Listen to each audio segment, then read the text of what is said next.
Kada gangrena zahvati neki organ, amputira se da ne uništi ceo organizam. Tako je potrebno amputirati iz sebe to što parazitira na našoj svesti kako bi naša duša našla spas.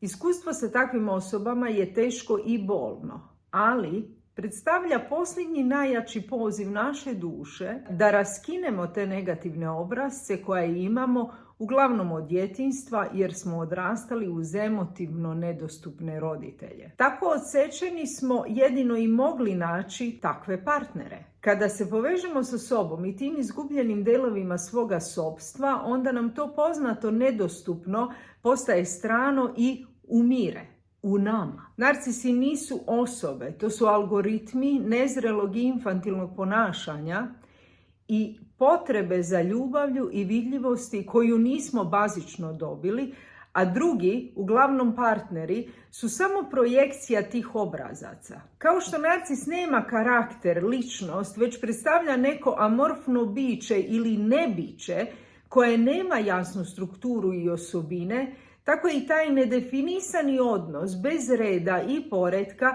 bez mogućnosti da se svrsta u nešto jasno, predstavlja našu neodlučnost da život vodimo povezani sa sobom. Kada ugasimo taj algoritam, ugasili smo i simbolično ubili i te naše mučitelje koji su i naši najveći učitelji, jer su nas primorali da zavolimo i sebe i život onakav kakav jeste, a ne kako smo umislili da treba da bude.